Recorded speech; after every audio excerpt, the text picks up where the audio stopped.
Que répondriez-vous si je vous affirmais que l'apogée du christianisme pourrait également avoir marqué le début de son plus grand compromis?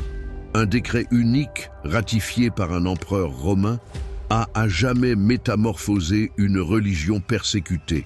Mais la question persiste, s'agissait-il véritablement d'une libération ou plutôt d'une domestication? Avant de se transformer en religion du pouvoir impérial, le christianisme était totalement autre chose. Issu d'une région éloignée de l'Empire romain, il a silencieusement pris de l'ampleur dans les cités méditerranéennes en tant que mouvement diversifié et décentralisé. Les chrétiens primitifs se rassemblaient dans des demeures particulières, partageaient des repas en commun et mettaient en œuvre une égalité radicale entre les classes sociales, les sexes et les ethnies, défiant ainsi les structures hiérarchiques romaines. Cette foi primitive n'était ni unifiée ni homogène. Différentes tendances théologiques prospéraient simultanément. Des communautés judéo-chrétiennes à Jérusalem, aux exégèses gnostiques à Alexandrie. Des groupes tels que les montanistes privilégiaient les prophéties extatiques, alors que d'autres communautés discutaient de la nature du Christ ou de l'exégèse des Écritures. Il n'y avait pas d'orthodoxie strictement établie, ni de figure autorisée pour imposer la doctrine correcte. Sous la conduite d'évêques et de prêtres choisis par les fidèles, chaque collectivité locale bénéficiait d'une grande indépendance. Ce qui représentait le plus grand danger pour les autorités romaines n'était pas nécessairement la théologie chrétienne elle-même, mais plutôt son opposition au culte de l'empereur. Dans une société où la religion et la politique étaient étroitement liées, ne pas présenter d'encens à l'empereur constituait un acte de trahison civique inacceptable. Ce dédain pour les rites publics éveilla des suspicions. Les chrétiens étaient perçus comme des athées, compromettant la Pax Deorum, la concorde avec les dieux, sur laquelle reposait la prospérité de l'Empire. En dépit des persécutions sporadiques, le christianisme continuait de se développer. Tertullien, un auteur chrétien du IIe siècle, a noté que le sang des martyrs est la semence de l'Église. Aux alentours de l'an 300 après J.C., près de 10% des habitants de l'Empire suivaient cette religion, surtout dans les cités orientales de la Méditerranée, telles qu'Antioche, Alexandrie et Éphèse. Cette expansion ne s'appuyait pas sur des contraintes brutales, mais sur l'attrait d'une communauté unie en période de crise, la promesse d'une vie éternelle et un discours prônant la dignité humaine qui trouvait particulièrement écho parmi les classes marginalisées. Avant Constantin, l'Église jouissait d'une indépendance économique, soutenue par les contributions volontaires de ses adhérents. Sans édifice imposant ni abondante richesse, sa puissance tenait dans des réseaux de solidarité qui dépassaient les limites géographiques et sociales. Cette autonomie matérielle était également une autonomie spirituelle. En l'absence de subventions gouvernementales, les dirigeants chrétiens pouvaient dénoncer sans crainte les injustices du régime impérial, sans risquer de perdre leurs privilèges. Cette position prophétique, la faculté de dire la vérité au pouvoir, serait précisément ce qui serait menacé par l'alliance constantinienne. L'empire que Constantin allait recevoir était radicalement modifié après de nombreuses années de troubles. La prétendue crise du IIIe siècle avait conduit Rome à la limite de la ruine. Les invasions des peuples barbares, les conflits civils incessants, l'hyperinflation et les épidémies avaient ravagé les provinces. De 235 à 284 après J.C., plus de 20 empereurs ont occupé le trône, une grande partie d'eux ayant trouvé la mort aux mains de leurs propres soldats. Il semblait que le mythe de la stabilité romaine avait disparu à jamais.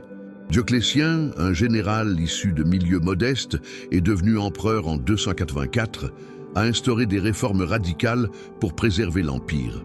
Sa réalisation la plus audacieuse fut la tétrarchie, un mode de gouvernance réparti entre 4 empereurs.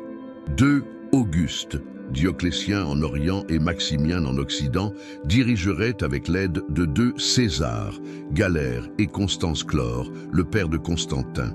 Ce processus sophistiqué avait pour but d'assurer une succession paisible. Les Césars pourraient éventuellement succéder aux Augustes, désignant à leur tour de nouveaux Césars, prévenant ainsi les changements de pouvoir brutaux. L'équilibre coûtait de plus en plus cher au prix d'un régime toujours plus autoritaire. Dioclétien a métamorphosé la principauté romaine en un dominat. L'empereur n'était plus considéré comme le premier citoyen, mais un souverain sans partage, adoré en tant que représentant divin sur terre. Les provinces ont subi une réorganisation. L'armée a été agrandie et un système bureaucratique complexe a été instauré pour superviser tous les éléments de la vie économique et sociale. Ces réformes ont préservé l'Empire d'une dissociation immédiate. Cependant, elles ont hâté sa mutation en une autocratie orientale.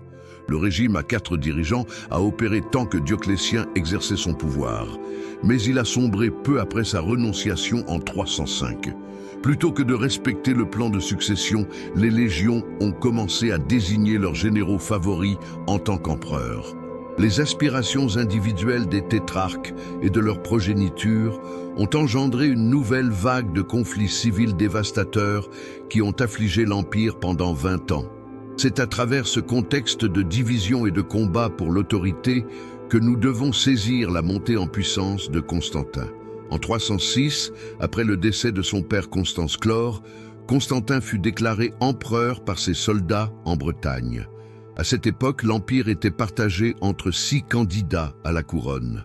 En 312, les principaux concurrents étaient Constantin dans le nord, Maxence, fils de Maximien en Italie, et Licinius dans la région des Balkans.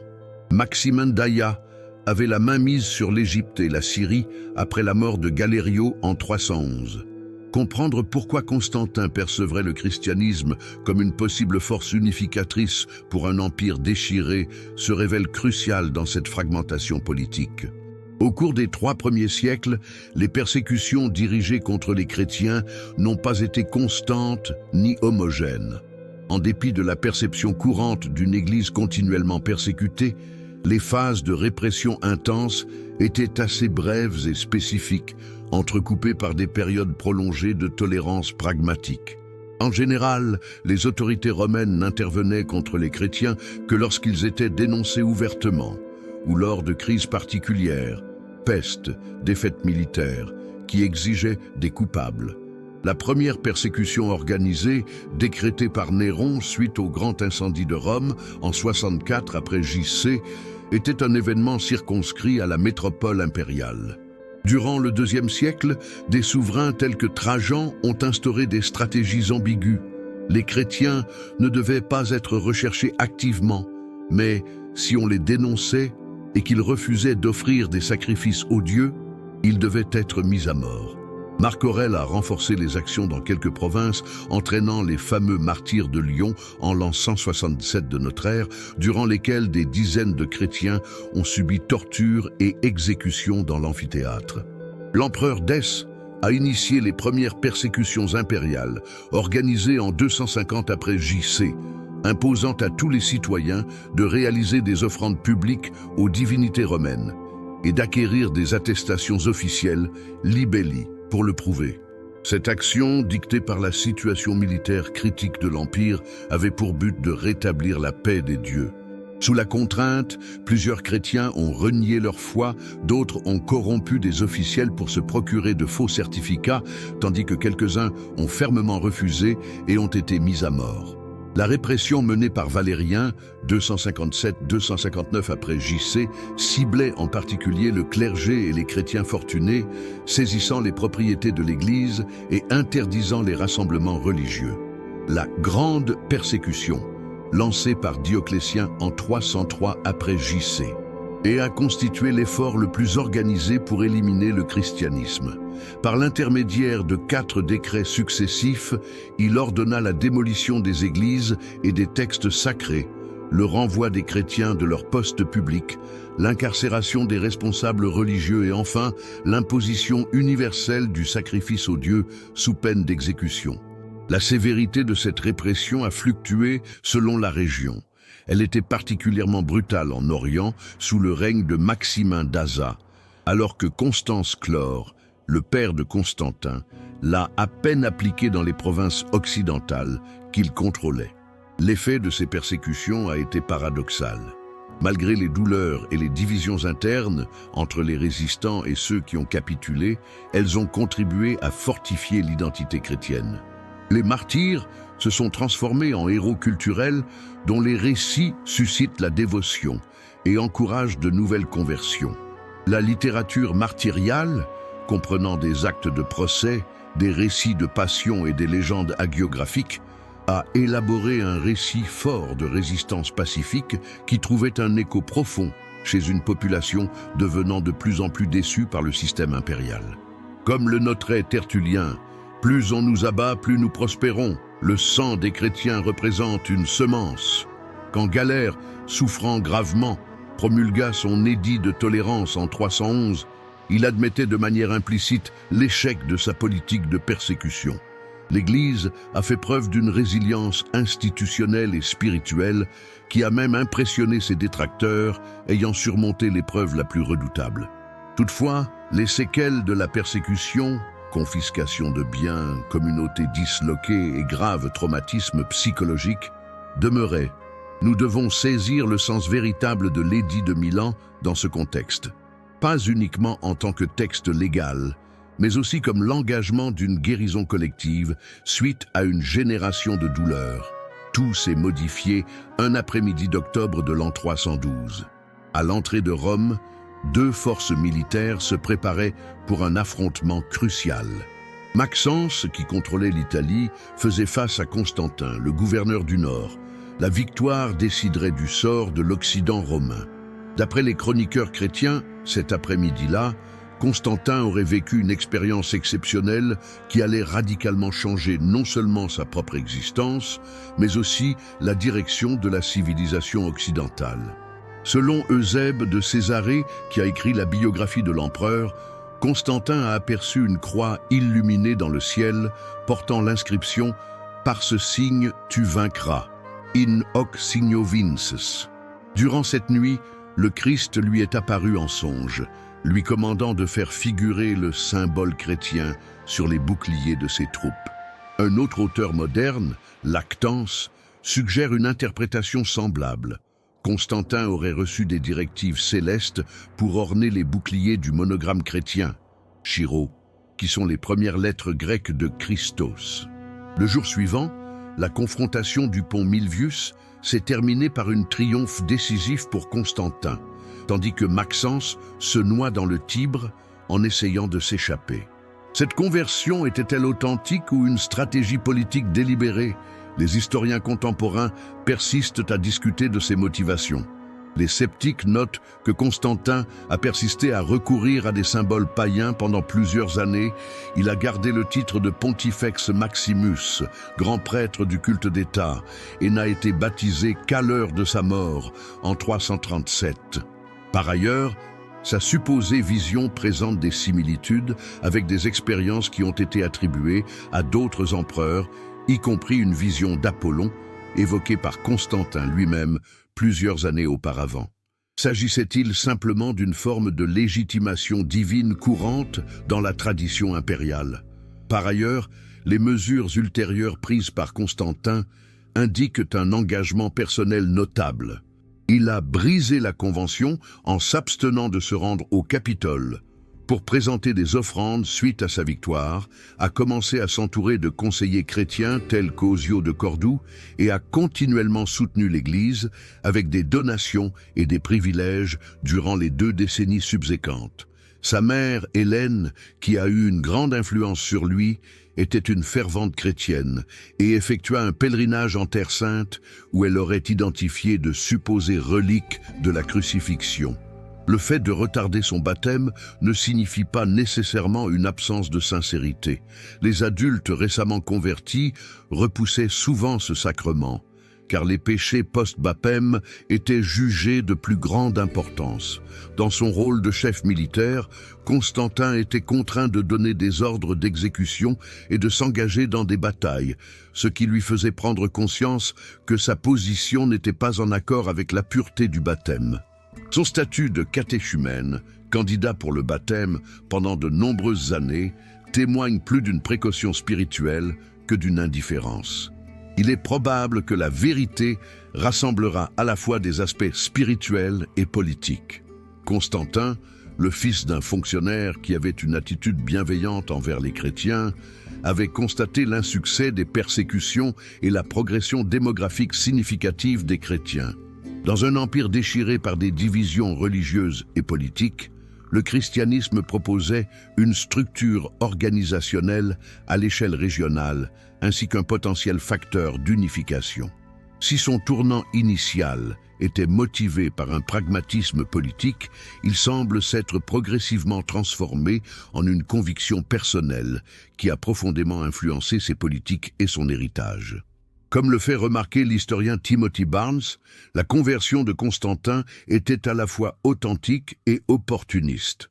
Au mois de février 313, Constantin et Licinius se sont rencontrés à Milan dans le but de renforcer leur alliance par l'union matrimoniale de Licinius avec Constance, sœur de Constantin.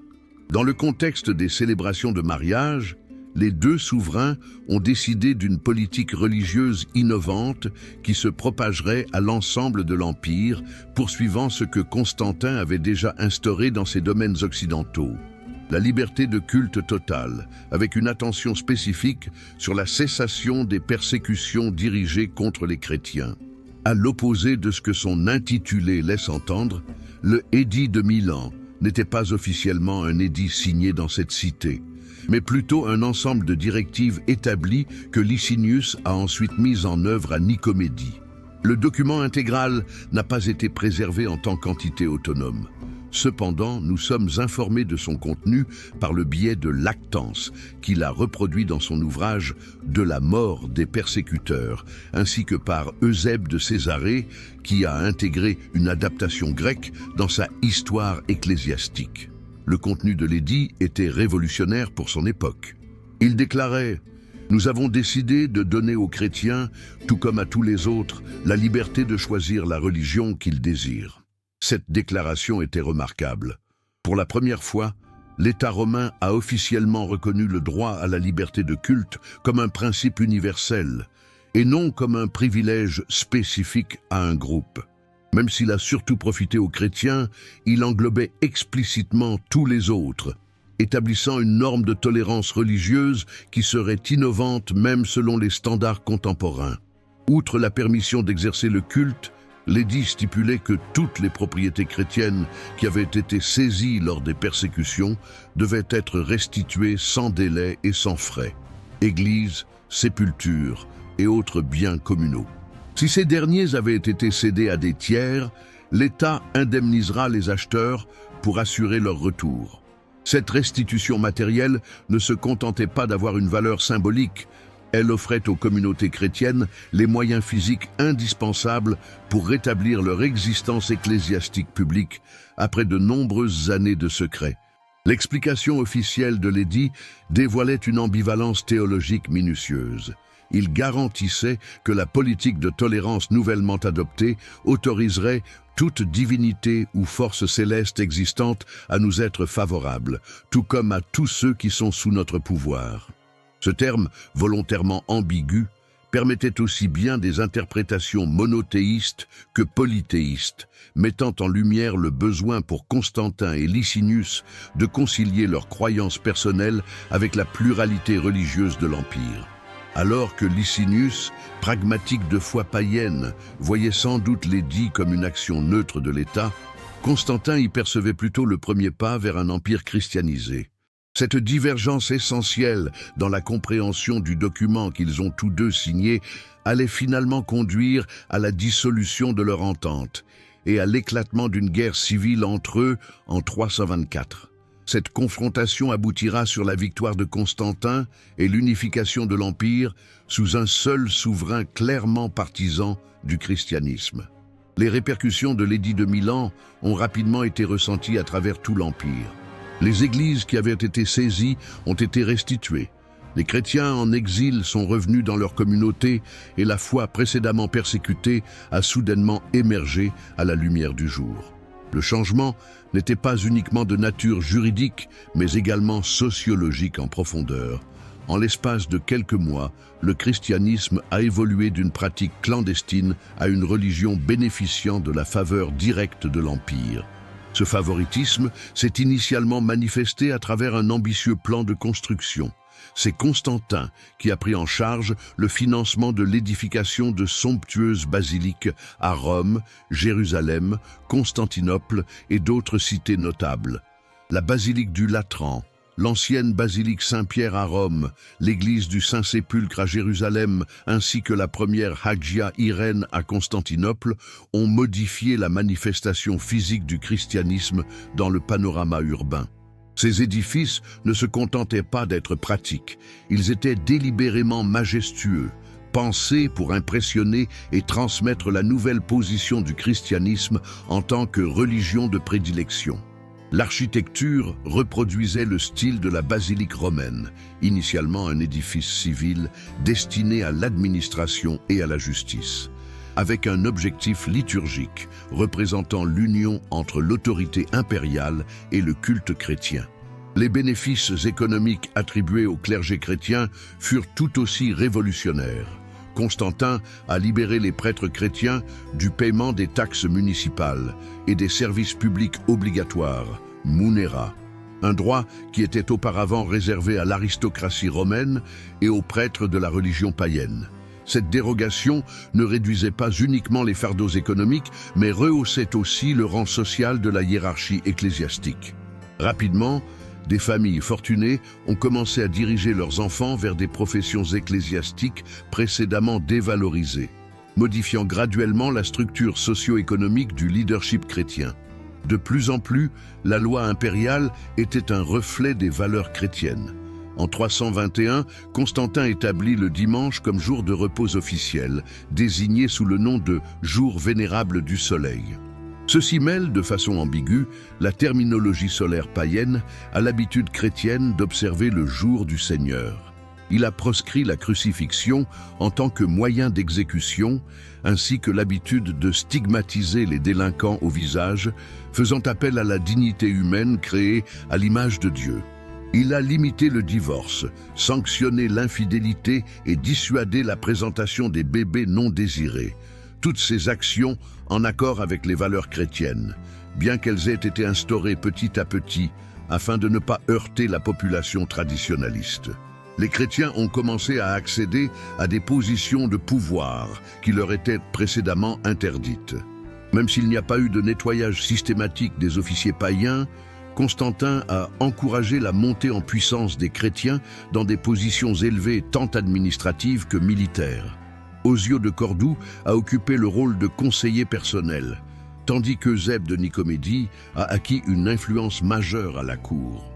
Cette conversion de l'appareil étatique au christianisme était partielle mais notable, transformant graduellement la culture politique romaine qui avait été intimement associée aux rites païens pendant des siècles. La création de Constantinople en 324, érigée en tant que Nouvelle Rome, clairement chrétienne, a été le signe suprême de ce changement. Édifiée sur les ruines de l'ancienne Byzance, elle a été dédiée non à des divinités païennes, mais au dieu des martyrs. Bien que la cité ne possède pas de temple dédié aux dieux romains, elle était embellie par d'imposantes églises et des emblèmes chrétiens. Sa mise en service officiel, en 330 après J.C., a symboliquement marqué le transfert du centre de pouvoir impérial de la Rome païenne vers un nouvel ordre chrétien en Orient. Cette cité, vouée à perdurer en tant que capitale impériale durant plus de 1000 ans, représenterait l'héritage de Constantin même bien après son décès. Constantin ne se limita pas à être un simple mécène extérieur de l'Église. Dès sa tendre enfance, il a exercé une influence active dans les affaires internes de l'Église, prenant part à des controverses théologiques et disciplinaires avec une autorité inégalée. Il se définissait comme évêque des affaires extérieures de l'Église, pendant que les évêques, au sens strict, seraient en charge des affaires intérieures. Dans les faits, cette séparation s'est révélée être poreuse, et l'empereur a souvent eu une influence décisive sur les questions de doctrine. La première action marquante a été l'affrontement avec le donatisme en Afrique du Nord. Suite à la persécution, une controverse se souleva concernant la validité des sacrements dispensés par les prêtres qui avaient capitulé durant la persécution, les traditores. Un groupe strict mené par Donato refusait l'autorité de ces prêtres impurs et établit une église parallèle. Quand les évêques africains n'ont pas réussi à régler le différend, Constantin est intervenu en premier lieu en réunissant un synode à Rome, 313, puis un autre à Arles, 314, et a finalement décidé lui-même de la question à Milan, 316.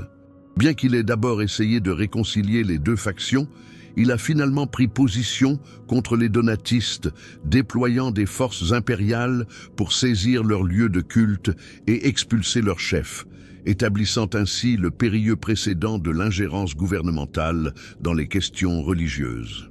Le concile de Nicée en 325, convoqué personnellement par Constantin dans le but de trancher la controverse arienne, fut l'intervention la plus significative. Arius, le prêtre d'Alexandrie, soutenait que le Christ, malgré sa divinité, était une création de Dieu le Père et devait donc être considéré comme ontologiquement subordonné. L'évêque Alexandre, qui plus tard sera connu sous le nom d'Athanase, défendait l'idée que le Christ possède une divinité totale et qu'il est coégal avec le Père. Ce qui avait débuté comme une controverse théologique locale s'est rapidement étendu, mettant en péril l'unité de l'Église. Au premier concile œcuménique de l'histoire chrétienne, Constantin a rassemblé près de 300 évêques, considérant cette assemblée comme cruciale pour la stabilité de l'Empire. À Nicée, l'influence impériale a joué un rôle décisif. Constantin a officié lors des sessions de façon cérémonieuse, a contribué aux discussions, même s'il n'était pas théologien de formation, et a insisté pour une décision rapide. Le credo de Nicée, qui affirme que le Christ est consubstantiel, homoousios, avec le Père, reflète à la fois des accords théologiques et le désir impérial d'une unification doctrinaire. Il est d'autant plus marquant que Constantin a confirmé les résolutions conciliaires avec son autorité impériale et a ordonné l'exil d'Arius et de ceux qui refusaient le credo, une démarche sans précédent qui faisait passer les controverses doctrinales au rang de questions d'État. Le système juridique impérial a aussi progressivement intégré la juridiction ecclésiastique. Constantin a confié aux évêques le pouvoir judiciaire dans les cas civils entre chrétiens, Episcopali Audientia, leur donnant la possibilité de servir comme juges en remplacement des cours séculières. Cette concession, d'abord présentée comme un privilège, a progressivement inclus les évêques dans le dispositif administratif de l'Empire. En outre, il a donné un caractère juridique aux résolutions épiscopales, les appuyant par la force de l'État, un pas supplémentaire vers l'unification des autorités ecclésiastiques et civiles. Ces actions ont permis à Constantin d'établir un modèle qui allait caractériser les rapports entre l'Église et l'État tout au long de la période byzantine, le césaropapisme. Même s'il n'y avait pas de désignation moderne pour ce régime, dans la pratique, cela voulait dire que l'empereur, oint par Dieu, détenait le pouvoir légitime de gérer les questions ecclésiastiques en collaboration avec les évêques et parfois en ayant autorité supérieure sur eux. Cette vision était diamétralement opposée à l'autonomie institutionnelle de l'Église, avant Constantin, introduisant des dynamiques politiques dans des décisions qui étaient précédemment définies par des accords théologiques et la tradition apostolique. Comme le relèverait l'historien Edward Gibbon des siècles après, Constantin instaura un système de discipline ecclésiastique dont l'influence se propageait du trône jusqu'aux plus modestes des croyants. La récente collaboration entre le trône et l'autel n'a pas eu d'effet bénéfique pour tous les chrétiens ni pour tous les sujets de l'Empire. Le soutien constantinien a particulièrement favorisé une interprétation du christianisme, l'orthodoxie nicéenne naissante, tout en marginalisant systématiquement d'autres mouvements chrétiens et les croyances traditionnelles de l'Empire. Les chrétiens dissidents ont vite constaté les contraintes de la liberté religieuse prétendue. Après avoir résisté à l'instauration d'évêques catholiques, les biens des donatistes en Afrique, qui revendiquaient une plus grande pureté de l'Église, ont été saisis et leurs leaders ont été exilés. Les Ariens, qui étaient initialement influents en Orient, ont été persécutés officiellement suite au concile de Nicée, mais ils ont réussi à regagner de la puissance à la cour par la suite. Différentes traditions chrétiennes, telles que les marcionites, montanistes, novatiens et de nombreux groupes dits gnostiques, ont graduellement vu diminuer leur légitimité juridique et leur présence sociétale. La diversité théologique qui a marqué les premiers siècles du christianisme a commencé à se concentrer sur une orthodoxie appuyée par le pouvoir impérial.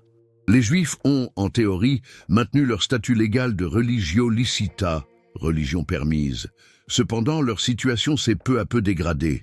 Constantin prohibait la conversion au judaïsme, sanctionnait les Juifs qui s'en prenaient aux convertis au christianisme et restreignait leur possibilité de se procurer des esclaves non-juifs.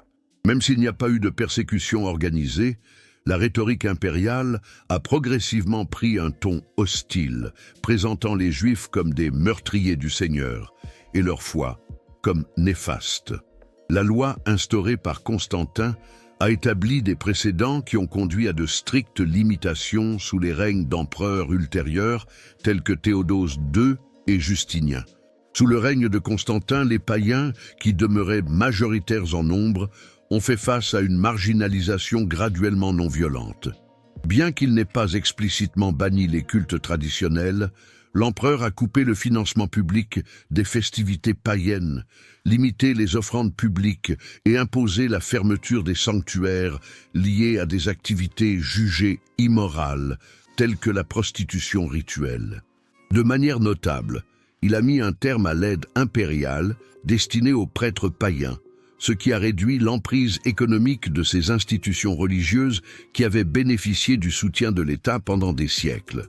Parallèlement, il a favorisé la démolition ou la transformation de temples majeurs, tels que ceux d'Aphrodite à Aphaca et d'Asclépios, en Cilicie, utilisant leurs matériaux pour édifier des églises.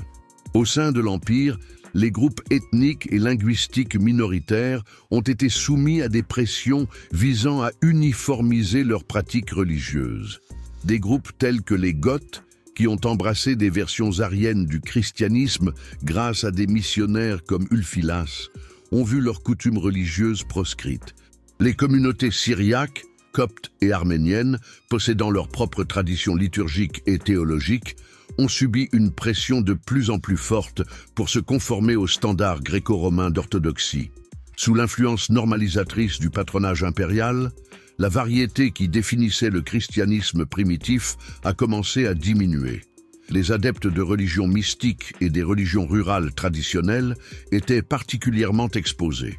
Les cultes comme ceux de Mithra, d'Isis et de Cybèle, qui attiraient jadis les soldats et les commerçants, ont vite décliné en popularité parmi les classes supérieures lorsque la conversion au christianisme a commencé à être bénéfique sur le plan politique.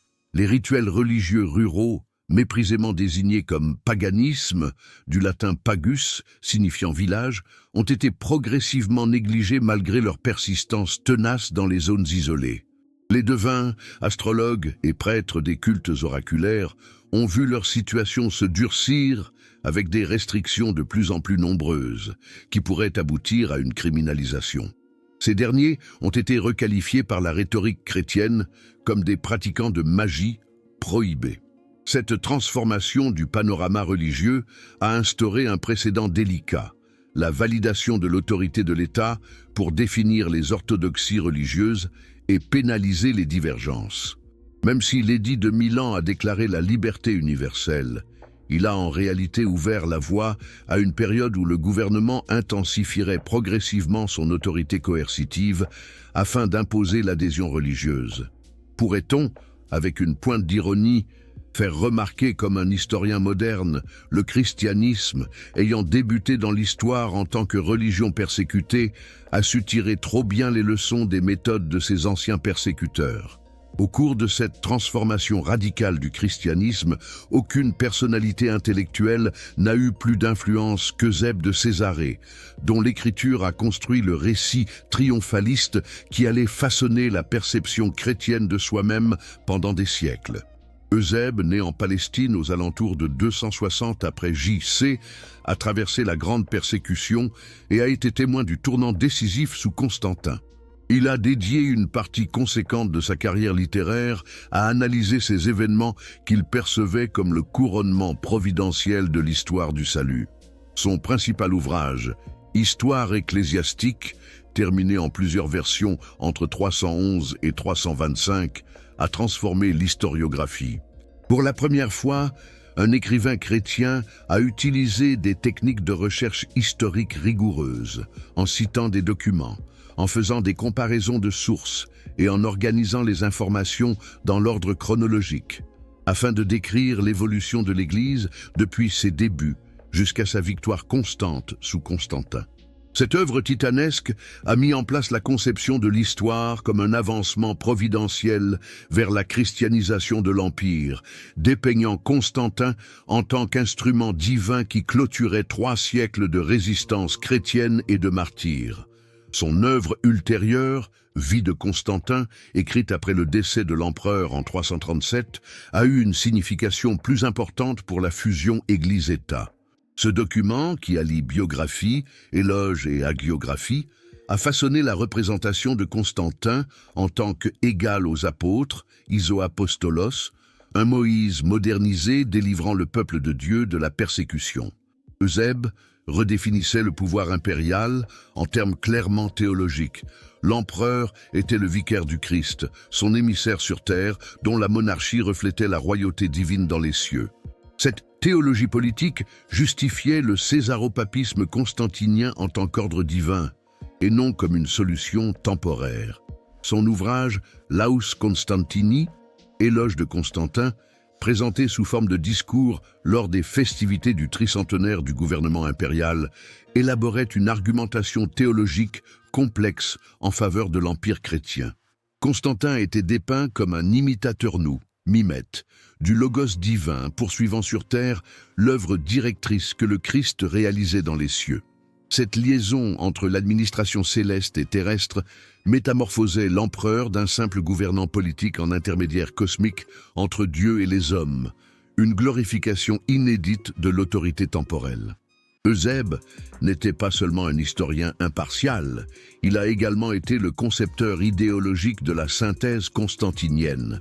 Son récit partiel omettait habilement des éléments controversés comme les exécutions de Crispus, le fils de Constantin, et de Fausta, la femme de l'empereur, le maintien des rituels païens par l'empereur, ainsi que la violence de certaines actions impériales dans les conflits religieux. Il dépeignait les persécutions comme une preuve divine en préparation d'une victoire impériale, intégrant de ce fait la transformation d'une église marginalisée en une église impériale comme un progrès providentiel inéluctable. Eusèbe a eu une influence historique d'une portée incommensurable. Des continuateurs tels que Socrate le scolastique, Sosomène et Théodorète ont adopté et développé son interprétation providentialiste, établissant ainsi le paradigme de l'histoire ecclésiastique qui prévaudra dans la pensée médiévale. L'autocompréhension de l'Empire byzantin durant un millénaire serait façonnée par sa théologie politique césaropapiste. Son exaltation de Constantin en tant qu'empereur chrétien idéal pourrait inspirer les gouvernants de Théodose à Charlemagne et au-delà, tous cherchant à imiter le modèle constantinien du roi protecteur de la foi. Ironiquement, ce talentueux propagandiste de l'Empire a lui-même été persécuté sous le règne de Dioclétien. Eusèbe, survivant de la dernière grande crise de l'Église pré-constantinienne, saisissait pleinement l'importance de la protection offerte par l'Empire. Son inclination à théologiser l'autorité séculière témoignait d'un soulagement authentique face à la fin des persécutions, associé à l'aspiration intellectuelle de fusionner le christianisme et l'hellénisme en une vaste synthèse culturelle. Toutefois, En vénérant l'autorité impériale, il a apporté un fondement théorique pour subordonner l'autonomie prophétique de l'Église au pouvoir politique, précisément la domestication que certains critiques contemporains identifieraient comme le prix dissimulé de l'édit de Milan. Le parcours débuté par Constantin atteindrait son apogée 60 ans plus tard avec l'instauration du christianisme en tant que religion officielle de l'Empire. L'édit de Thessalonique promulgué le 27 février 380 après J.C. par l'empereur Théodose Ier stipule: Nous souhaitons que toutes les nations sous notre administration professent la foi transmise aux Romains par le saint apôtre Pierre. Ce décret a définitivement changé le christianisme nicéen en unique religion légitime, complétant ainsi la révolution commencée par Constantin. Les répercussions ont été instantanées et de grande envergure. Sous le règne de Théodose et de ses successeurs, la loi contre le paganisme a connu une intensification remarquable. Le soutien gouvernemental aux temples et aux rituels païens a été totalement éliminé. Malgré les réclamations de l'aristocratie conservatrice, l'autel de la victoire, un symbole traditionnel du Sénat romain, a été définitivement démantelé. Entre 391 et 392, une série de décrets prohibait clairement tous les sacrifices païens, la consultation des oracles ainsi que l'accès au temple. Des foules chrétiennes ont démoli des sites emblématiques tels que le Sérapéum d'Alexandrie avec l'autorisation officielle. Pendant ce temps, les statues de divinités ont été détruites ou déplacées en tant qu'art, sans valeur religieuse. Sous un nouveau cadre législatif, les persécutions visant les chrétiens hérétiques se sont instaurées de manière systématique. Le Code théodosien, rédigé en 438, dédiait un volume complet aux lois religieuses, cataloguant avec soin les diverses hérésies et déterminant des sanctions précises pour chacune. Les Ariens, les Macédoniens, les Apollinaristes et diverses autres sectes ont vu leurs droits de rassemblement supprimés, leurs possessions saisies et leurs leaders en exil. Des sanctions plus rigoureuses, y compris la peine capitale à terme, ont été imposées aux groupes jugés hautement dangereux, tels que les manichéens. L'institution bureaucratique impériale, qui avait précédemment été utilisée pour réprimer les chrétiens, est maintenant employée pour faire respecter la doctrine chrétienne. Bien que le judaïsme ait maintenu une position juridique fragile, il a été de plus en plus soumis à des restrictions. Sous le règne de souverains tels que Théodose II et Justinien, les Juifs ont été déchus de leurs postes publics, l'édification de nouvelles synagogues a été proscrite et leurs droits civiques ont été restreints au fil du temps. La conversion forcée, occasionnellement tentée par les autorités locales, était formellement prohibée par la loi impériale qui mettait l'accent sur des conversions de manière volontaire. Toutefois, les actions discriminatoires engendraient des tensions socio-économiques qui favorisaient indirectement l'apostasie du judaïsme. Toutes les institutions impériales ont été peu à peu touchées par la christianisation. L'année a été structurée en fonction des fêtes chrétiennes, substituant les célébrations païennes traditionnelles. Les pièces de monnaie, les édifices publics et les drapeaux militaires arboraient souvent la croix, ainsi que des monogrammes chrétiens. Le protocole impérial a intégré des rites religieux, faisant de l'empereur un prêtre païen, Pontifex Maximus, devenu garant de l'orthodoxie chrétienne. L'enseignement supérieur, qui était jadis dominé par la païdéia classique gréco-romaine, a progressivement été christianisé tout en gardant certains aspects de la rhétorique et de la philosophie classique jugés utiles. Sous le règne de Justinien Ier, 527-565, ce processus a atteint son apogée. Il voyait clairement son programme juridique et politique comme l'établissement d'une symphonie entre l'Église et l'État.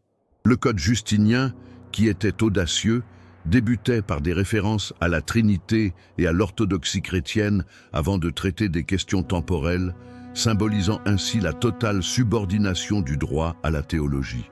Justinien a mis un terme à l'Académie platonicienne d'Athènes, dernier bastion notable de la pensée païenne, achevant ainsi la mutation culturelle amorcée par Constantin 200 ans auparavant. Le legs constantinien a même perduré au-delà de la chute de l'Empire romain d'Occident en 476.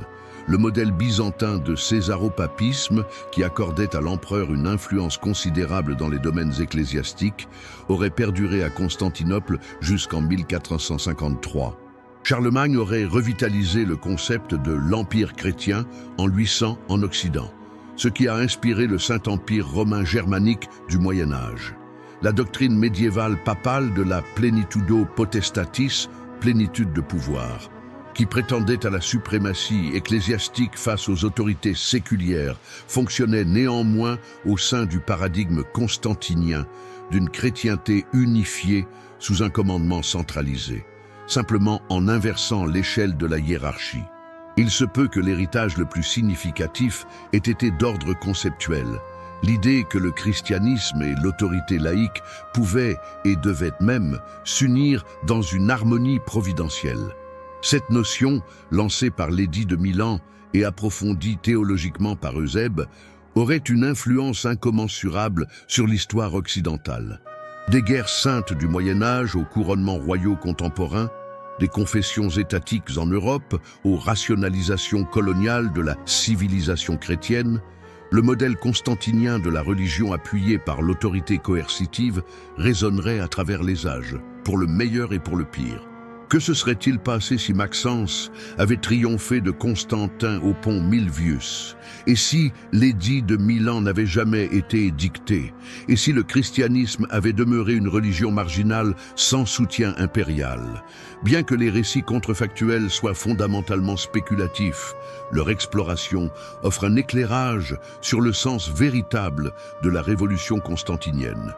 Un premier scénario alternatif propose que, même en l'absence de Constantin, le christianisme aurait poursuivi sa croissance jusqu'à atteindre finalement un seuil démographique critique. Rodney Stark, sociologue, a estimé que le christianisme s'étendait à approximativement 40% par décennie avant l'ère de Constantin, en se basant sur des modèles de croissance religieuse. Si l'on projette cette tendance, on pourrait considérer que les chrétiens auraient formé une majorité à la fin du IVe siècle, même en l'absence de soutien de la part de l'Empire. Cette vision indique que Constantin a perçu une réalité sociologique incontournable, au lieu de modifier radicalement le cours de l'histoire. Toutefois, certains historiens avancent que cette expansion organique aurait engendré un christianisme profondément distinct. Sans l'harmonisation doctrinale imposée par les conciles sous la houlette de l'empereur, différentes traditions chrétiennes auraient persévéré dans leur coexistence. Des groupes tels que les Ariens, les Donatistes, les Marcionites et les communautés judéo-chrétiennes, finalement considérées comme hérétiques, auraient pu se développer en parallèle de la tradition qui a été reconnue comme orthodoxe. Hélène Pagels, sociologue des religions, propose que cette diversité théologique était inhérente au christianisme primitif et n'a été éliminée qu'à la suite de l'intervention du pouvoir séculier sous Constantin. Une comparaison avec d'autres religions qui se sont développées sans le soutien de l'État est révélatrice.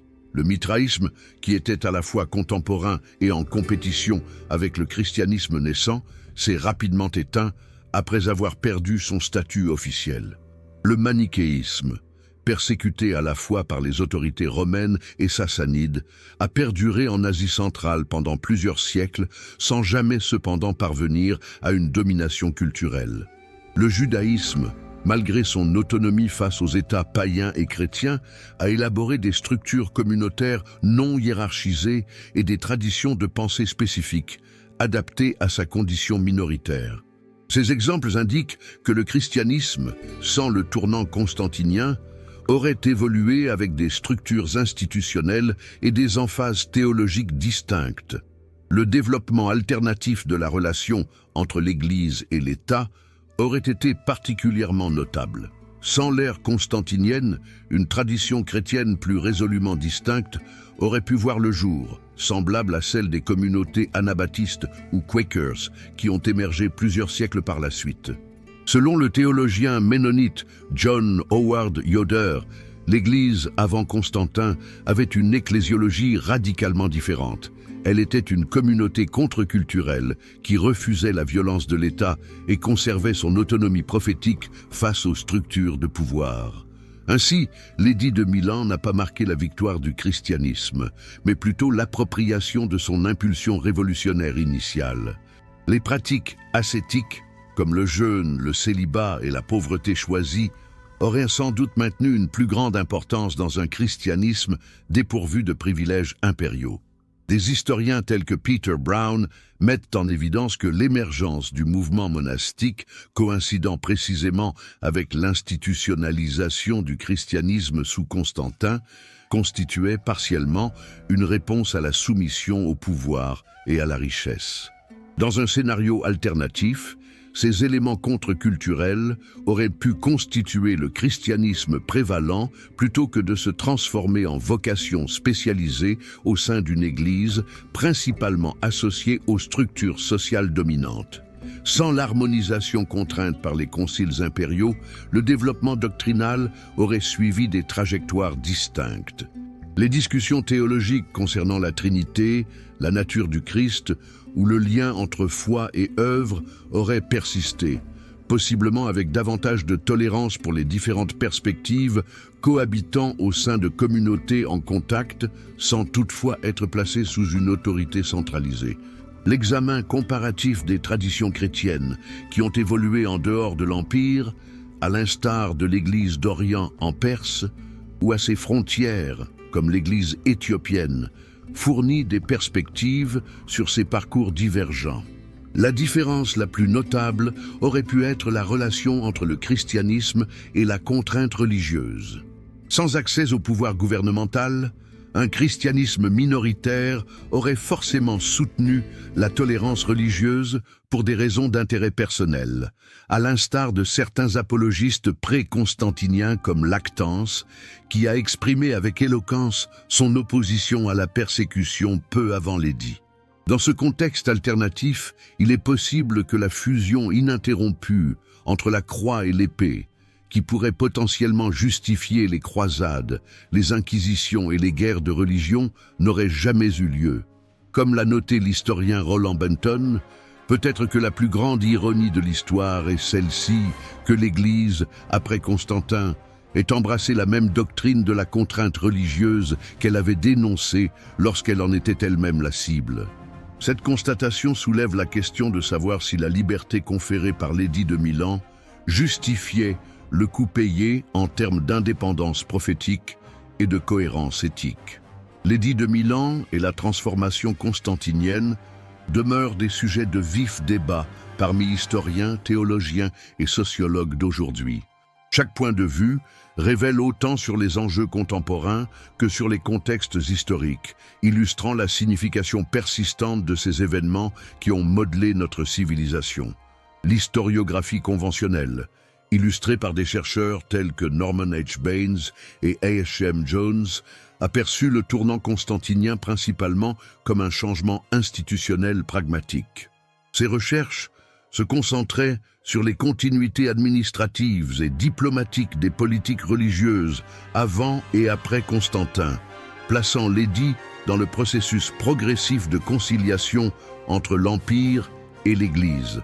Sans contester radicalement la narration eusébienne du progrès providentiel, cette école de pensée voyait en Constantin un homme d'État pragmatique agissant en fonction de réalités sociopolitiques évolutives plutôt qu'un révolutionnaire idéologique. L'école marxiste a donné lieu à une interprétation totalement différente, représentée par des historiens comme Friedrich Kahl et, plus tard, Ramsay MacMullen. Ces études percevaient la christianisation impériale essentiellement comme un phénomène de superstructure, faisant écho à des changements socio-économiques sous-jacents. Le patronage sous Constantin illustre la récupération d'un mouvement initialement subversif pour justifier les rapports de production exploitants durant le Bas Empire.